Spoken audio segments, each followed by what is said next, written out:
Hi, I'm Jim Clark. To my right, Walsh University women's volleyball coach Erin Stine.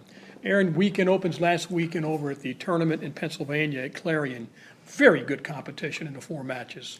Yeah, I think, this was a really important weekend for us. We chose this tournament because we understood the competition level would be really high.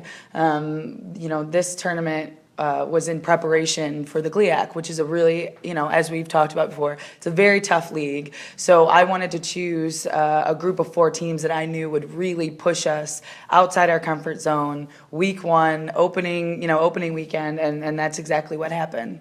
So You open with Gannon, who's extremely good, Yes. and you lose in 3, but you start looking to matches down the road. You were more competitive in every match after that. Absolutely.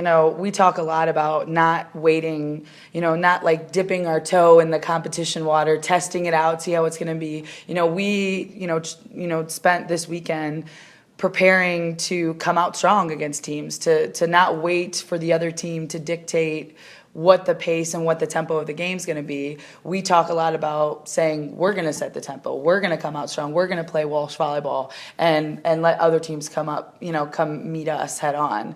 The first couple matches we were playing defense a lot. We talked about kind of feeling like we were just defending all the time. And then Saturday, what was great is we really came out swinging. We were the aggressor. And now moving forward, it's about figuring out how to finish games, how to win. And that's, we went 4 in both matches, but couldn't quite finish. Who played well for us?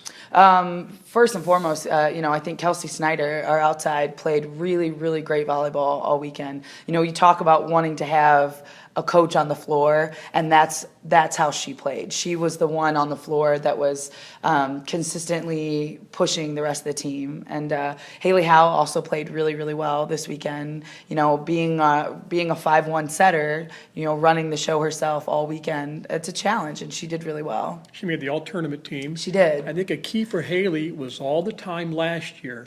Looks like this year, Gina Kramer's getting that shot to play, Yeah. and you see how she'll develop as well. Absolutely. It's hard sometimes to shake the freshmen off of you, even though, we have some really high-level volleyball players at times.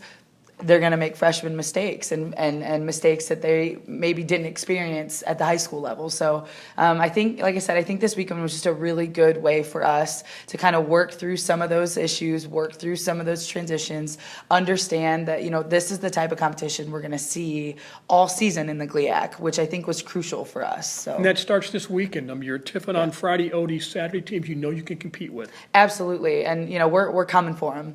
Tiffin and ODU are the only teams that we play twice every season, except for Malone, obviously. But we play Tiffin and ODU there and then at home, and they're the only ones that we do that with. And, we battled with both teams last season, and now it's time to step it up again. We talk about learning how to win and learning how to finish matches. It's not enough to just compete with teams or to push teams. Now we've got to kind of sprint through the finish line and beat these teams. And Tiffin and ODU, for us, they've got targets on their backs. We're coming for them. So that's what we're going to spend this week doing at practice. Thanks, Erin. Good luck this week. Thank you. Cavs are at Tiffin on Friday night and Ohio Dominican on Saturday. I'm Jim Clark. We'll talk to you next week.